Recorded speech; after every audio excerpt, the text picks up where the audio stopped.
sa hint na ibibigay ko sa inyo, ang una nyo talagang aralin is itong multimeter tester. Napakahalaga. Bago kayo mag-proceed dito sa motherboard, kailangan maunawaan nyo muna na kung ano yung mga, kumbaga, paano gamitin to at paano i-apply to sa board.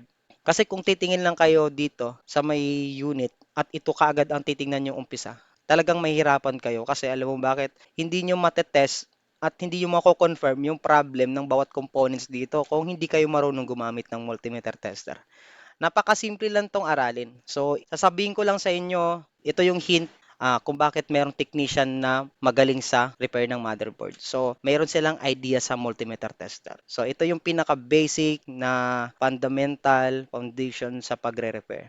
So, madali lang naman siya kabisaduhin eh. Kailangan malaman mo kung ano yung voltage. So, may voltage na AC at saka DC. So, kailangan malaman mo yung definition nun. At saka, dapat alam mo rin yung resistance o resistor, paano siya gagamitin. At saka yung diode, and so on and so forth. Nandyan yan sa YouTube. So, basic electronics lang.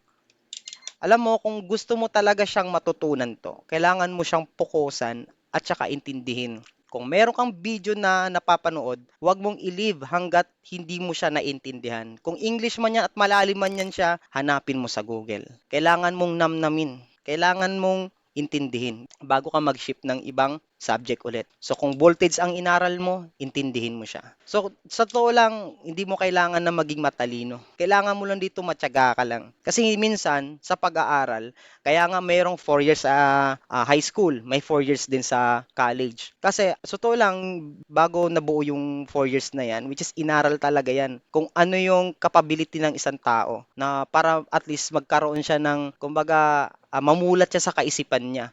So, ang age gap development ng isang tao, minsan swerte mo na lang kapag natutunan mo ng 6 months. Swerte na lang natutunan mo ng 2 years. Pero, which is, yan yung peak-to-peak ranges ng isang tao na capability na within 4 years, minsan, sa maximum 4 years, nagkakaroon ng development at nagkakaroon ng maturity na maintindihan niya yung isang bagay. No, example lang, itong tester na to. So, hindi mo to basta-basta maintindihan agad-agad. Siguro mabilis na yung 4 months. Aralin mo lang siya. So kailangan mo mag-invest, mag-aral sa tester ng 4 months. Kasi hindi lahat na nakikita mo at ang idea mo ay pare-parehas. Minsan, nakukuha mo pa yun, ganun pala siya. So, ang diode pala pabaliktad ang reading. Yung sinasabi na pabaliktad yung reading ng diode dito sa may probe, totoo lang, may explanation doon. Huli mo lang ma-realize na bakit baliktad ang test probe pag nagda-diode mode ka. So, sa ganung yung example na yon, doon mo lang masasabi na oo, malawak talaga. Pero walang imposible kapag uumpisahan mo siya. Kasi minsan ang isip natin, aralin ko 'yan. Kailangan kong i-search sa YouTube 'yan. Makukuha ko na yung kaagad yung idea, yung technique. Pero yung pag-execute lahat-lahat, mahirapan ka. So, nangangailangan yan siya ng buwan sa multimeter tester. Sa academic nga 4 years, 'di ba? 4 years, high school at saka college. Ito, nangangailangan din to ng panahon. So, aralin mo. Fokusin mo yung mga mode nito. So, may voltage, may resistor, may diode, tsaka may capacitor, tsaka may beep. Payo ko lang sa mga nag-uumpisang na magte-tech or gustong mag-technician. Nung dati ating ginagawa ng mga technician, si Boy Palo at saka si Boy beep, which is wag yung sundin yon. So ito na yung makabagong mundo ng electronics, no. Kailangan mo siyang aralin step by step. Kung anong nakikita mo diyan, dati in-overlook niya lang, ngayon bigyan mo siya ng pansin. Pag binigyan mo ng pansin yan at ma-master mo yan yung mga mode na yan kung paano siya ina-apply, saka mo balikan yung motherboard. Makikita mo yung improvement. Yun lang yung pinaka-tip ko. And then, kahit nasabihin mo, oo, nag-aral ako ng electronics. Tapos kayo wala kayong course ng electronics before. Hindi nyo inaral. Sa totoo lang, hindi naman yun siya hadlang na hindi mo matutunan tong isang bagay. Kasi sa panahon ngayon, i-search mo lang sa internet. Lahat ng gusto mo, ibibigay ng internet. Sana all. Wag lang pagkain. Hindi niya may bibigay harapan yan. Pero kung idea, learnings, ideas, dyan mo makukuha. Napakadali na lang i-access ang lahat-lahat. Nung una, siguro, kailangan mo pumunta sa library. Pero sa ngayon, kahit nasa bahay ka lang, kahit meron kang phone at meron ka lang internet, maaral mo na lahat. Sa mga technician na bago pa lang, kailangan nyo munang matutunan paano gamitin to. So, yun lang yung pinaka, tip ko kung gusto niyo talaga siyang kung gusto niyo talagang maging electronics or maging laptop computer technician ba, cellphone technician ba, o ano ba diyan, TV, lahat 'yan nagsisimula dito. So minsan napapansin ko sa mga video which is may explanation about dito. Sa totoo lang, merong ibang tama at saka merong ibang may mali naman siyang tinuturo. So kailangan pumili kayo. So tingin ko tingnan yung mga ratings or tingnan yung mga ano, yung mga comment kung sino yung pinakamarami at saka yung views. So na-master nyo na to, saka nyo babalikan to, tong motherboard. And then, hanap kayo ng motherboard. Ito yung sinasabi ko, sa lahat-lahat ng sinasabi ko, totoo lang. Ito yung nagpapadali sa lahat eh. Kasi kung wala kang guide or procedure, paano mo i-orient yung sarili mo para matutunan mo ang isang bagay tulad ng pagre-repair ng ganito. So, kailangan mong gumawa ng guidelines, procedure, or yung procedure step by step para makarating ka dito. So, una, multimeter tester. Pag okay na dyan, proceed ka sa motherboard. Tingnan mo yung motherboard. Kung ano yung mga pyesa na nakikita mo dyan, kailangan mo siyang aralin. At kung hindi mo siya naintindihan, manood ka sa YouTube. Manood ka ng mga ibang seminar. Kailangan mong aralin kung nakikita mo to, capacitor. So, which is aralin mo yan. Kung ano yung capacitor.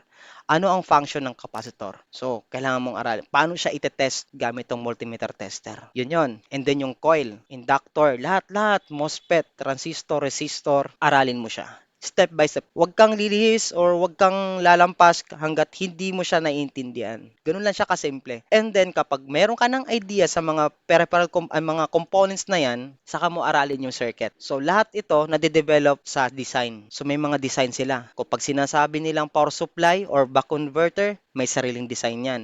Pag sinabi nilang circuit or IC, may sariling design yan para mag-function yan. May mga addressing mga yan sa pag mag-search ka ng kumbaga yung function ng IC na like BQ o charging IC. Meron yan siyang kaagapay na datasheet. So, isa-search mo yan sa internet. So, aaralin mo siya, dahan-dahan, intindihin mo siya. So, yun lang yun. And then, itong mga, like sabi natin, CPU, GPU. So, meron yan siyang mga, maraming mga buck converter support na nagsusupply. So, nagsusupply sa mga core. So, which is yung mga sinasabi ko, which is, maiintindihan nyo yan in the long run, once na sinunod mo yung procedure na binabanggit ko. So, which is kahit wala kang idea about sa electronics, mag-aral ka nito. Kung marunong kang bumasa, mag-aral ka nito. And then, sunod mo yung mga components, and then yung mga design, mga families. So, yun lang yung sekreto. And then, pangatlo, ang aaralin mo naman is yung paano mo siya idudugtong. Kasi sa desktop, hiwalay.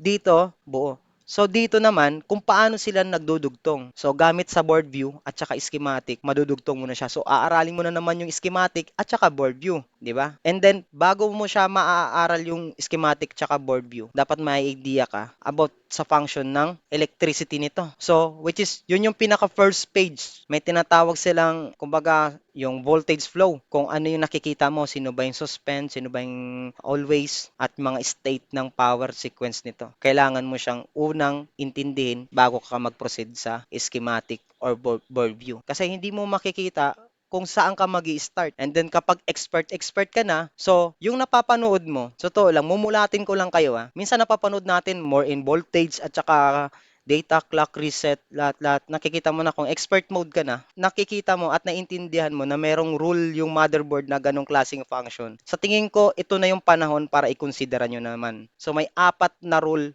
na kailangan mong intindihin dito sa motherboard kung expert na kayo. Una is voltage. Pangalawa is ampere. Tapos pangatlo is yung data at saka clock at saka yung pang-apat is yung program. So lahat kasi yan, mayroon yan siya mga program. So yun ang kailangan mong i-respect. So, sa ibang mga which is, ang idea lang nila is yung voltage at saka ampere, at saka resistance kung ano bang meron, or current. Pero sa totoo lang, sa panahon ngayon, nire-respect na yung voltage, number 1, nung una, ampere, tsaka clock and data, yun yung program, at saka pang-apat is yung program. So, which is may dalawang klaseng program. Yung program na nasa BIOS at saka yung program na naka-encrypt sa mga IC like SIO. So maraming klase. Yung program is yung clock and data. So marami.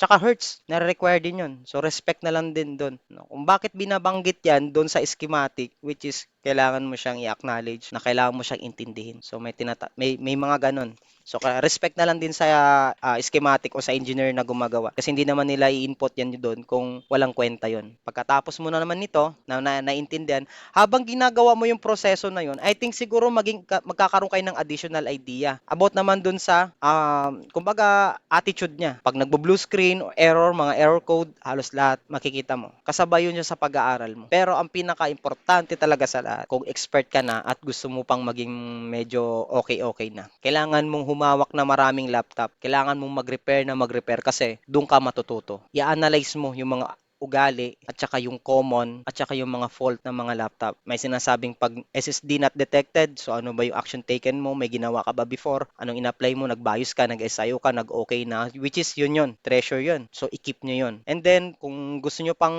maaral yung about sa rebowling at saka ganun-ganun, so yun maging ano mo, extension mo, susunod naman. Saka ka mag-proceed doon kung marunong ka na dito sa board. Pero meron din iba. Totoo lang yung rebowling at saka pag-rebol, tsaka pagtanggal ng IC, which is sa ibang course naman yun. Talagang ibang field naman yun, ibang expertise yun. Pero kung gusto mo siyang i-include dun sa skill mo kasi which is part pa rin siya ng motherboard na to, I think magbibigay ka ng time doon. So payo ko lang, wag mong i-distract yung sarili mo. Kung nag-aaral ka ng motherboard muna, saka ka mag-proceed sa hands-on. So yun lang ang pinaka-tip ko. Magandang araw ulit. So yun lang yung sa araw na to, and then see you sa other video.